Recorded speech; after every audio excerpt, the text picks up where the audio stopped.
Dva predavanja na temu antinuklearnog pokreta i drugo predavanje je bilo na temu Zelene ideje za antinuklearni pokret.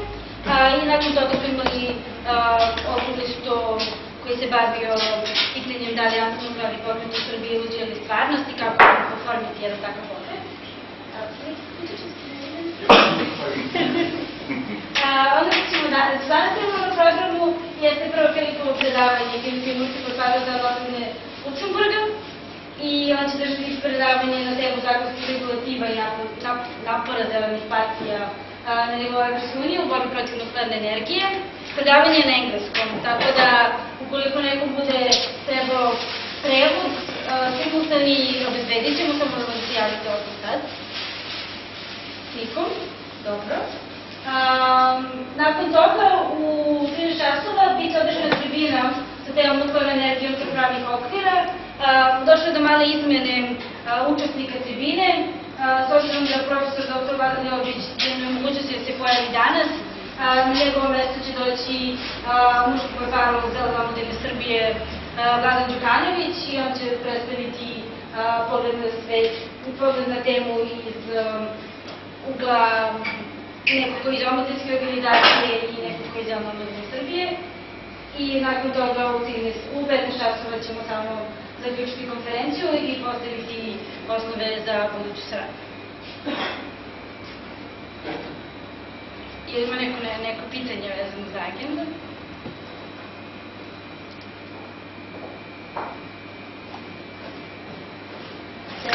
Good morning. I'm very happy that you invited me. It's a great honor. If there's such thing as honor, I don't know, but I'm very thrilled to be here. I come from a country where there is no nuclear power plant, so you maybe can ask me why are you talking about nuclear energy if there is no nuclear power plant. But I had the chance in my life to explore most of all the regions around Chernobyl for maybe half a dozen times where I was there, so I am quite solid in the topic. So if you have any troubles understanding me or if something is not clear, please interrupt me. And even interrupt me if you have questions, okay? I called it Tackling Nuclear Power, how to dismantle a multinational dollar industry and still have enough energy for our growing needs, because I think that is what it's nowadays all about. We have a huge lobby which is controlling the nuclear sector in the whole world. We have right now approximately around 480 nuclear reactors in the whole world, most of them which are very old. And that's actually already the problem, because everybody knows that nuclear energy is fossil, which means it's going to an end. You have not, for your whole time, you have not uranium to produce it. It is not a renewable energy resource, as I just said. It's very dangerous. It can cause cancer in many forms if you don't treat it right. And there are many question marks around it, because we don't know how to produce the waste. When we have all the nuclear waste, we don't know how to procure it. And it's enormous costs. And I put here a picture of it's actually a power plant close to my hometown, to my country. It's actually on the French border. So Luxembourg is here, and you have Germany, you have Belgium and France. And the French, they have this nice tradition to put all their nuclear power plants on the border, and in the direct wind direction of their neighboring countries. That is very nice of them. And as you can see, it's called Predavanje, and it's the 8th biggest nuclear power plant in the whole world. And it's not only, it's 10 minutes driving from the capital city of Luxembourg. So, but what you always have to understand is that the nuclear sector is a very dangerous sector, and it is a sector which is always very tightly linked to the military, and you should never forget about that, because nuclear energy was developed from the military, by the military, and for military needs, and it's still today like that. That is actually why I put those two gentlemen here. This picture is 1.5 years old, and you don't even recognize them, because they are now in the press every time. But not as partners and shaking hands and giving each other kisses, but now they are fighting each other. But that's just normal business. Normal business, that's right. They are just pretending to have a democracy file and whatsoever, but the businesses are still going because France is still selling nuclear power to politically unstable countries such as Libya. And the problem is actually that in many of those countries like France, this energy is exported to, well, politically not really stable countries.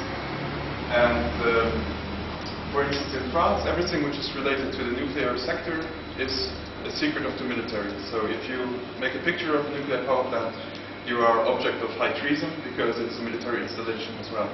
So the nuclear power itself in many countries is not even controlled by the people anymore. It's controlled by the military, or it's controlled by a very, very small amount of people who are like the elite of everything which is engineers. And that's why I also put the nuclear silos and missiles there, because that is actually what it's all about. If we would have no nuclear bombs anymore, if we would have a moratorium on nuclear bombs, we would not have any more nuclear energy. Because nuclear energy worldwide is around 8%. There's only a few countries where it's like a high percentage. But on the global level, it's really, really small. So it is actually used for mainly one reason, and that is to element the nuclear and military industry.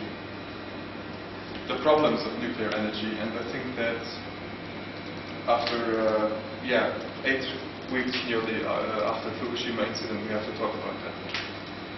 There are many people which will tell you, it's too early to know what happened in Fukushima. But that is why I always use this picture to illustrate it.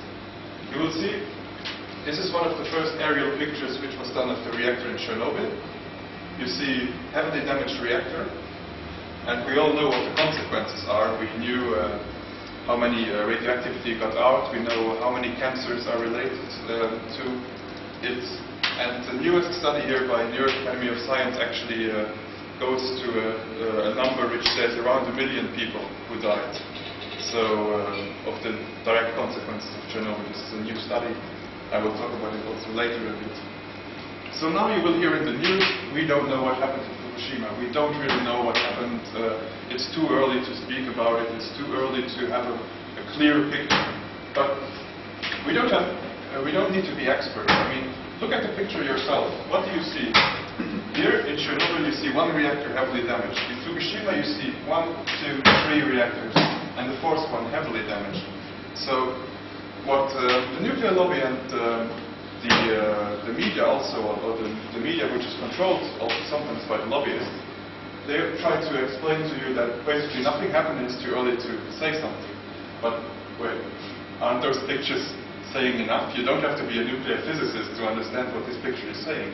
This picture is saying that there are heavy damages in 4 installations of 6 reactors in Japan, and that the problems of it are going to be huge. For that, to illustrate it, I took here measurements of cesium. Cesium is actually one of the elements which are liberated when you have a nuclear fission inside of a reactor, and it can only be measured outside of a nuclear power plant if there was an accident. So if you measure it, it is clear that there is a problem. And these measurements were taken over Tokyo, so a city or agglomerated cities with 30 million people. And the normal level would be around here. It would be 9 zeros and 1 1, so they would be around here. And this is 2 days after the accident. We have already in Tokyo, which is 200 kilometers away, we have those type of huge iodium and cesium in the air, which shows that the accident was huge, and it shows also that it's very dangerous. And this was, however, you could already also see in the media that people said it's too early to tell. And I mean, it's when a nuclear accident happens, it's not like a wine that has to ripen, and if it goes old, it's better. No, but it's really when a nuclear accident happens, you know it directly because we have measurements, and we have had these measurements for nearly 60 years. So when something happens, you can get a clear picture very, very soon. But you will still now hear debates when people say, and maybe this afternoon also people will, well, maybe a bit more pro-nuclear, they will always say you don't know what really happened. But if you measure it, you know what happened. And those statistics are speaking for themselves. It's quite clear that there was a massive event. And actually you can even measure the waves. The first the movie of uranium is in the country, and you see it quite clear that the uranium exploitation, because for nuclear power you need uranium, and most of it is in politically unstable countries, and so that's also a big problem. And people will always tell you that nuclear energy is clean, but wait a minute. When you see that, I mean, mining extraction is always a very, very dirty job. And if you need to take mining like uranium, take it from a mine from, let's say, Australia, like you see it in the movie, transport it into Europe, that's like a very, very bad CO2 or carbon footprint. So never you can say that nuclear energy is clean or it's climate friendly. Definitely not. It's definitely not climate friendly. But last year, actually, in Luxembourg, we had the chance to talk to a man from Niger, which is a small country in Africa, where one of the biggest uranium mines are.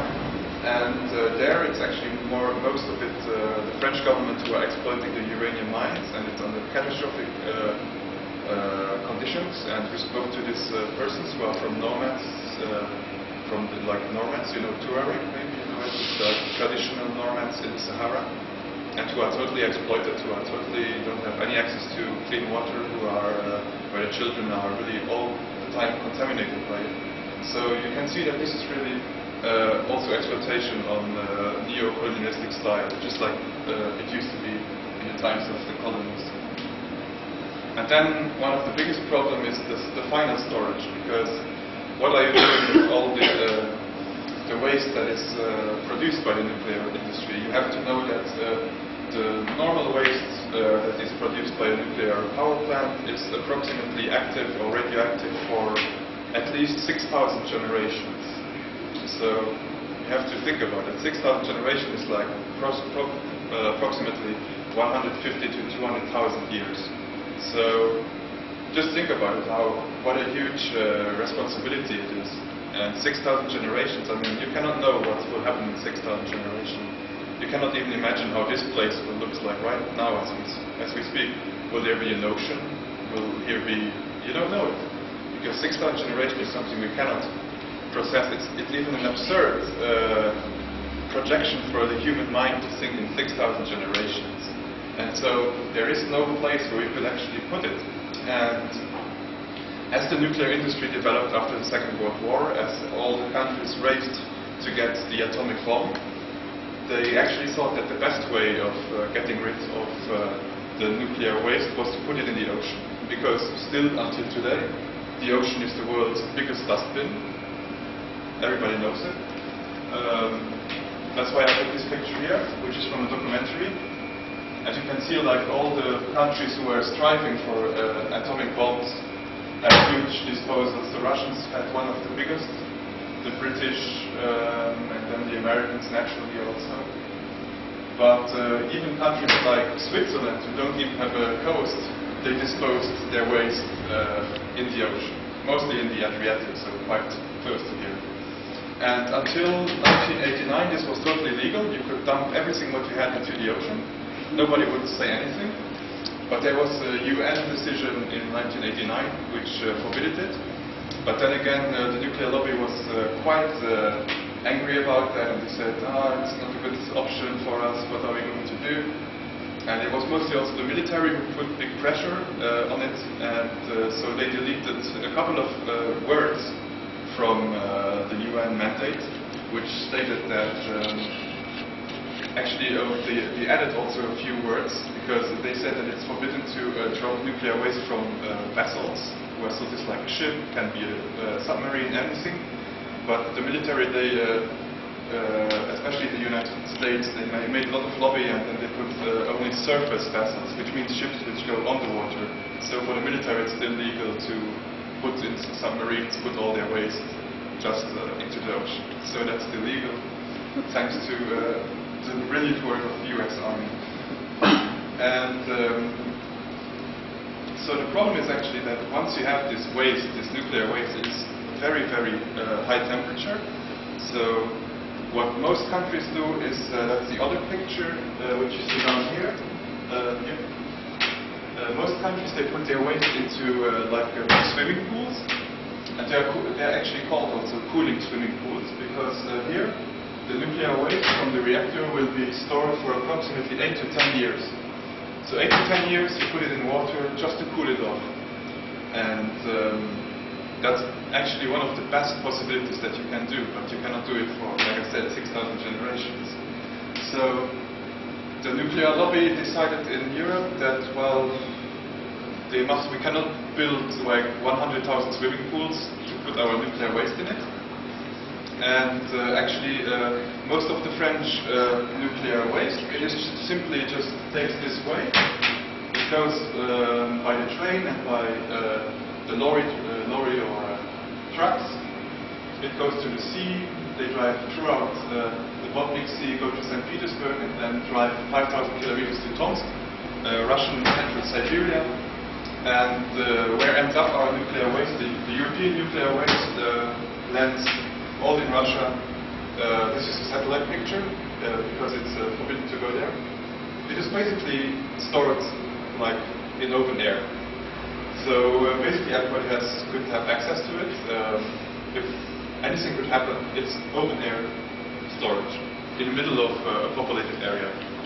So this is actually what the best concept is of the European governments and the European nuclear energy lobbies, to just put all the waste in Russia and forget about it. And Russian officials say, well, we have a big country, if something happens, we still have lots of our countries. They don't seem to mind too much about it, because mainly they get a lot of money for it. The Italians, they have another way of disposing it. Basically, the Italian energy ministry in the 1980s and 70s, they paid the mafia to put all their radioactive waste in on ships. And then there was a crew, a very poorly educated crew, was given a very old ship, and they basically just sank it anywhere. And the problem is that we nowadays don't know where those ships were sunk.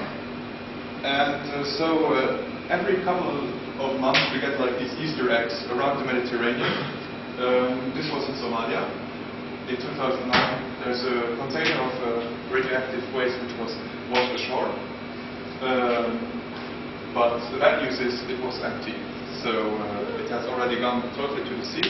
But the traces of it show that it contains very highly radioactive waste, also active for approximately 80,000 years.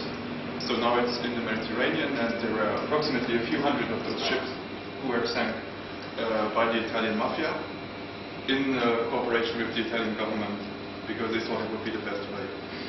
And I included this into the presentation because I think we are quite close to the Adriatic Sea, and you can be sure that they also paid maybe Montenegrin or Albanian crews to do the same in front of the coastals in this region. So now I have drawn a picture of a very evil nuclear industry, which it certainly is. A very strong one, controlled by statesmen, controlled by sometimes even mafia or criminal organizations, and naturally also governments who are very strong. But who are we? And that's why I said David against Goliath, just like in epic texts. But what can we do? And finally, I am still one of those dreamers, or one of those optimists who says that the people can always do something. And otherwise I wouldn't be standing here, I would just be, I don't know, lying in bed and crying, I don't know. So I think that we can do quite a lot of things. And I gave some examples here what you can do, and I will give more examples later what we did at the Young Greens in Luxembourg. But one thing is very crucial, actually, that when you do actions on nuclear power, I think that's also what we saw, is that when you do it alone, when there's no nuclear accident, you can do the biggest and best actions alone, and nobody will hear it, or nobody will make a press statement of it, no press will arrive, or anything. So I think it's very dangerous if you make a solo run, if you just try to organize something by yourself. And especially on those nuclear questions, I think it's very crucial that you try not only to have the diversity politically in your movement, that you include other political parties or people who are interested, But I think that it also must be a generational question, so not only young people, in my little opinion, I think that a broad and open movement is what you should always aim, and that's the only one which can be a successful movement. So we have demonstrations which we also organize, which are quite well, and people who attended. This was one. Well, the big, well for us, the big plus is actually that we are in this small country, and we have a nuclear power plant just on our border. And because it's 20 minutes drive to Belgium, 20 minutes to Germany, 20 minutes to France, so we always try to get a lot of people from all the countries around.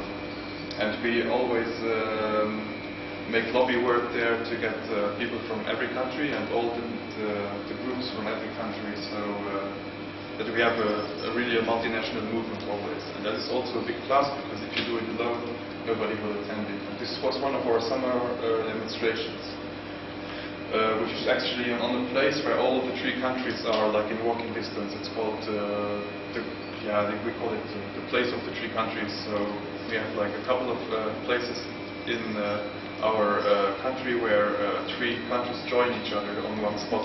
So that's like the perfect place to do it. And it is approximately 7 kilometers from the nuclear power plant. This is actually a picture from the Federation of the Young European Greens General Assembly in Luxembourg, where we decided also to make a nuclear action. I just took it from a newspaper article which was produced by it. I think some people even know lying here. And which is we did it on a very on a very busy street, which is like a shopping center street, and like close to all the capitalistic bourgeois stores. And that was very good because people really had to pass through it, and everybody was standing still. So the nuclear movement, they call these demonstrations die-in. So you go there to die, like you go to a drive-in or whatever. So it's called a die-in, and they show very positive results. That once you have, because we always have also these nuclear barrels which we painted, very easy, and do that for doesn't cost much. So it's always a big success because people, they stop when they hear that siren call, and they see that people are falling down. So it's always an eye catcher, and you can do it basically every time. And then people, when they see something like that, they are more likely to hear what you tell them afterwards on a flyer. What we also do is we always visit the ministers. This was for Chernobyl Day 2008. The good thing for us is that we have a minister who is very stubborn, so it's likely that it's a small scandal when we go there, because he talks very funny things about nuclear energy. So that's a plus for us, because he is very easily irritated. So you ask him a very simple question or a bit like a critical question, and he totally gets red in his face and everything. So that's very good for us. But I think that when you have the opportunity, you should always try to visit also officials, and to always invite the press and try to get not only the media attention but also the attention of officials. And also what we very often do is also in connection to that is when there is a nuclear decision in any other country, we go in front of that embassy to have a demonstration. Because there is also something which in our minds always worked very well. As you can see here, there's a lot of press. So we, for instance, this was in front of the German embassy, when the German government decided last autumn to have longer years for, or to make longer, basically have longer years of the nuclear power stations. So we decided to go there. Very easy action again, but very good press again for us, because it was in all the media.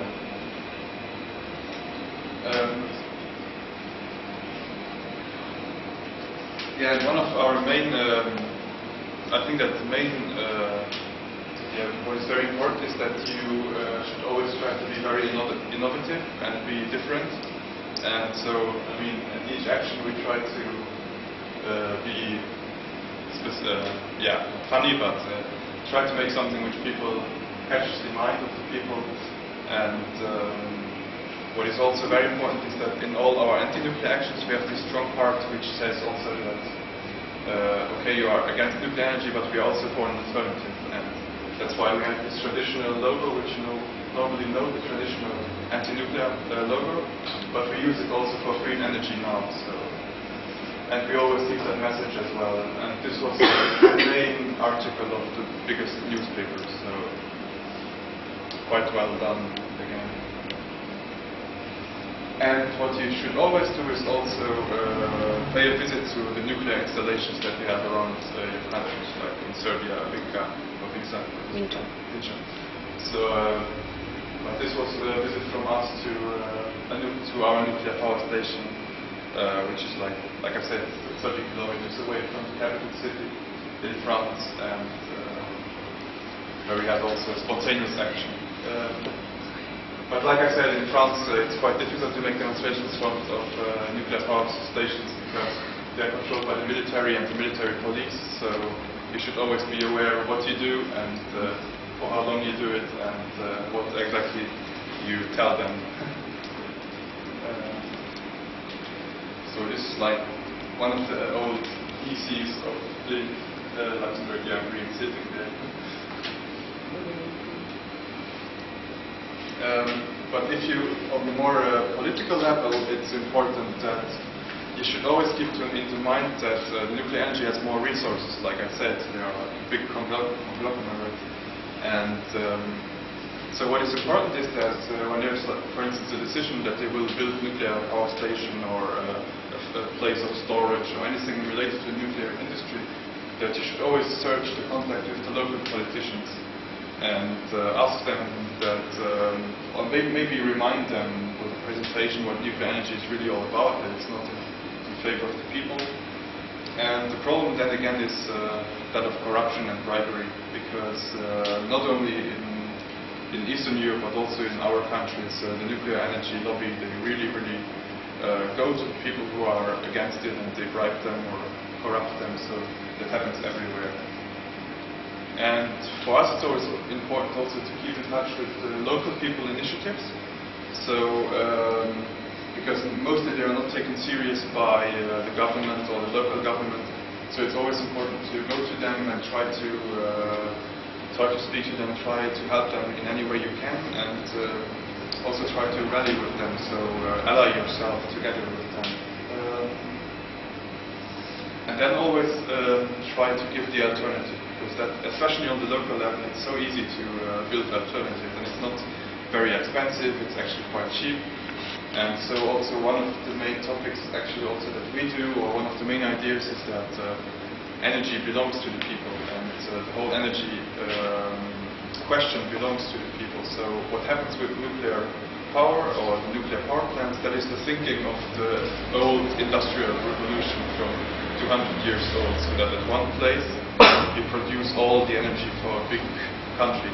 But that's totally not anymore what is going on. But what we need is like delocalized, so in local areas we need small energy projects like wind, like water energy. And in many countries, like quite close to also my home country, there are local initiatives where the local government gives the people a chance to buy shares or buy shares, like a part, buy a part of a windmill. So basically, people make money out of that renewable energy, and I think that's always, especially in our countries, that's something which people always talk about. One of the main arguments in favor or against nuclear energy is always the money question, and it's an easy manipulative question. So you can basically, everybody can make a study and say ours is cheaper. No, ours is cheaper. So, but if you give people the concrete example, or give them a concrete chance to say, here's a windmill, you can buy a share, and you can see every time when the windmill is running around, you can make €1. So actually that's something which people can grasp, because as sorry as we all are, but this is how our world goes, it's all about money. So that's also quite a good example where you can show people that once they buy themselves a place, they can make profit from it and they can be energy autark, so they don't need to buy any more energy. And this is something which on our level works quite well, because we all have to know that once, let's say that in the next couple of 50 to 60, 80 years, the nuclear power plants will close, and there will be many investments which have to be done in Europe, on the whole continent, to ensure energy autonomy. So, and we're going to have to build a lot of new high tension roads. We're going to have to build a lot of windmills. We're going to have to build a lot of pump storage. That's the plants where you have a lake on the top of a mountain, which the water flows down and produces energy. And when there's cheap energy in the net, you pump it up again. So it's like what you can do in times of emergency. So we will have to buy that, and we will have to arrange it, but there will also be broad movements against that, because somehow for some people it's worse having a windmill in front of the house which is blocking the view than having an atomic power station which is causing cancer and leukemia, but you don't see it and you don't smell it. But that's actually how we actually also in countries where there's nuclear power perceive that people are against windmills, but they are not against the nuclear power station. And on the national level, it's very important to try to find a couple of members of parliament who are against nuclear energy and keep them really updated, or try to at least give them the right information. So I think that lobby work inside of the parliament is also very important. Like I said, if you have already a strong, if you build anti-nuclear movement, try to also make a national anti-nuclear movement so that everybody can go into that and be a member of it. And once you have a strong national movement, you can easily influence also the local politicians, but also the members of parliament. And what is really important is for us also is to constantly keep the pressure on the Ministry of Energy and Ecology. I think here it's the Ministry of Mining and Energy. Yeah. So always keep the pressure on them, write them letters. Just don't let them get away with it, because although it's only a letter, I really object always to people who say that letters will not bring anything, because I'm also working a lot in the human rights sector, and I really see that once you write a letter to an embassy or to a government where there's a human rights violation, it really is a pain in the ass for them, because when they get one letter they don't care, but if they get 100 letters they really care about it. So it's never a pain in the ass, but it's something that takes like 20 minutes work, but it's something which reminds them that they're doing something wrong. And maybe sometimes you really have to hit somebody on the head 100 times that he understands what is going on wrong. So that's definitely also a cheap and little instrument which you can use, which is actually quite good. And especially in nuclear questions, because nuclear pollution doesn't know any borders. We know that since Chernobyl. So it's very important that you seek to contact with international organizations, with international contacts, and to organize yourself also not only on a regional but also on an international level. Now I will come to speak what is happening at the European level. What was happening, let's say, like into the first week of March this year, business as usual, trying to get as long as possible contracts for nuclear power plants, build new ones, like the usual nuclear lobbying work, which is every time. But the 11th of March changed that a bit. The incident in Fukushima changed that a bit, because many countries which are the leaders in the European Union, like the United Kingdom, Germany, well, you have always to keep in mind that everybody is the same in the European Union on the same level, but there are some countries who have quite naturally more power than others.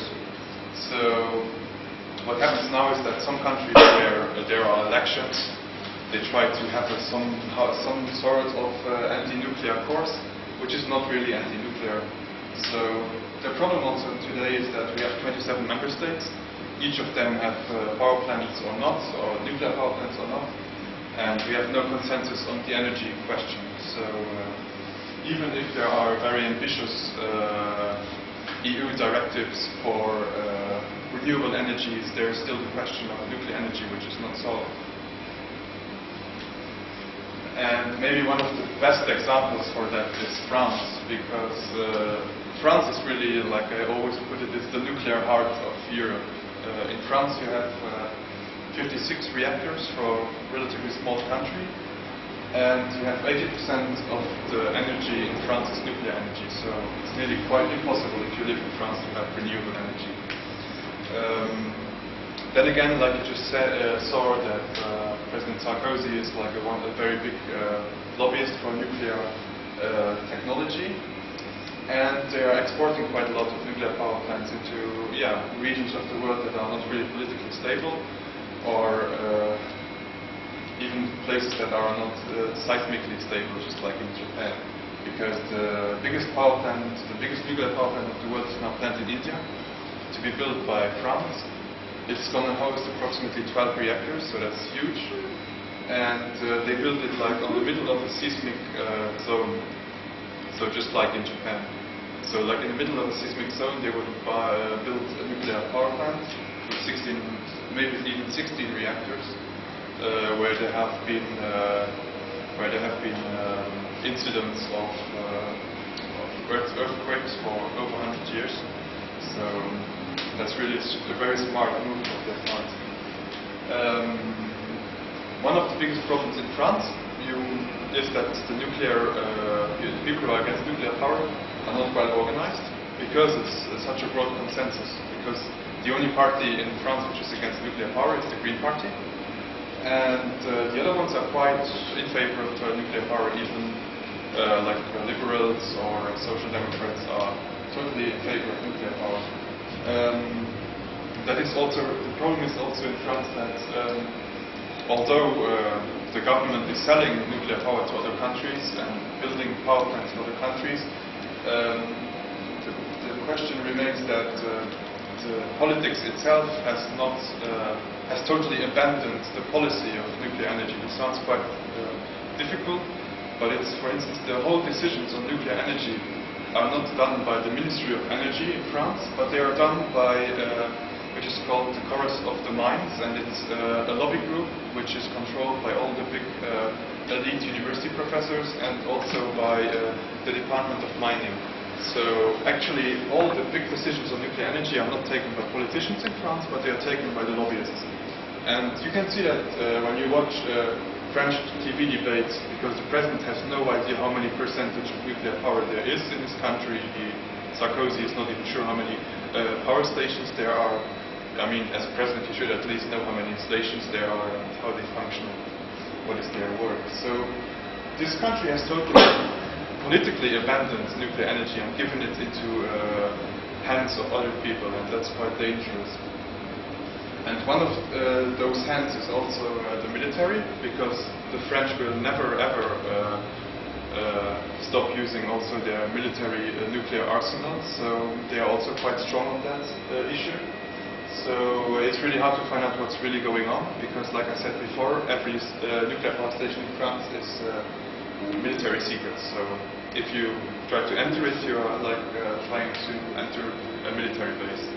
And if there are many friends of us who have been rounded up by military police or military secret service because they publish documents on nuclear power stations. So France will definitely not change their opinion, because simply they cannot change it, because they have taken all these investments, they have taken all this power, they built all those power plants, and so it's quite impossible for them to just from today to tomorrow stop with nuclear energy. It would not work. It would work in other countries, which I'm going to show now, but in France it's impossible. So in France you would have really to have investments of 20 to 30 years into renewables before you could go and shut off the nuclear power plants. The only thing which you could do is shut off the 5 oldest nuclear reactors, which would be a small victory, but still they're not going to do that. There's one reactor also quite close, because there are several power stations, like I said, on the border around my country, and for nuclear bombs. And they have always problem with cooling, to cool down the reactor. And in summer, the best idea which they had to cool down the reactor was that they even put water on top of the reactor, so of the reactor building, to cool it down, because the sun was shining too much on it. And there was still also the temperature rising. So that's like their best plan, that they have to cool it down. And in Germany, that's actually a more interesting example, because you have 17 nuclear power plants in Germany, and 9 of them are already not working. So by this famous moratorium, which was more movement or a political move, because there were local elections in Germany. But 9 power plants nowadays are offline. They are like in the phase of cooling down. So, because you know, you cannot simply pull the plug or say stop to a nuclear station. You have to take some months to stop the reactor and stop the reaction inside of the reactor. So 9 of them are offline and are not producing any more energy. The energy is not accepted into the network. So, but there's no problem in Germany. So, I mean, you haven't heard that the lights go out in Germany or that people don't have any energy anymore. So, actually in Germany it's going quite well at the moment, but the problem is that it's more, this moratorium which was introduced in Germany was more a move of a political move, because there were the local elections. The German EU Commissioner on Energy questions is a very well-known nuclear lobbyist. So also from the European Commission, we should not expect some, let's say, we should not expect quite good policies to come on renewables, because this man is simply, Günther Oettinger, he is simply a very well-known nuclear lobbyist, who has also allowed to build 3, he was Prime Minister in Germany of a federal state, a Minister President, and he arranged there to build 3 nuclear power plants. So it's quite difficult that he will also change. So, and also the 2 governing parties who are right now in the coalition in Germany are well-known pro-nuclear parties. They have been that for 50 years, and they have always been the ones who stopped the progress in renewables in Germany. So, except for the thing that in the local level, the Greens are getting stronger and stronger. So maybe there will also be a change on national level, which we don't know yet. But we have to see. But for the rest, it's also business as usual, because all the, like I said, behind the scenes, like the Energy Commissioner and the lobbies are still very strong. Yeah, my own country, which is very small, has no nuclear power plants. There were plans to build one, which were rejected in the 70s. But we have direct links to other nuclear power plants for our industry. And our government is actually one of the biggest contributors to the ITER project. I don't know if you know that. ITER project is a project that was introduced in the 1950s to build a new type of reactor.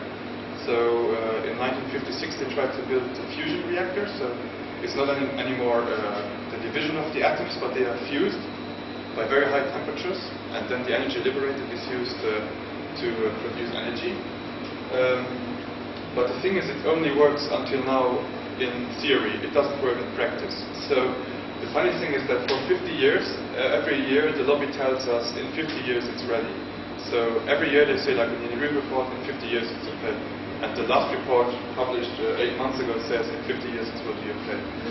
But our government was really the one during our EU presidency, that was in 2006, that negotiated new money for the project. So although we have no nuclear power stations, we are one of the dirtiest lobbyists on the whole question, because of the European Investment Bank in Luxembourg, who gives all that money and for those projects. So if ever in 50 years maybe they will build that reactor, it's going to be built because of lobby engagement of Luxembourg ministers. What's the amount that we are talking about? We are talking about, alone for Luxembourg, we are talking about 5 billion euros per year into our budget, just for that project.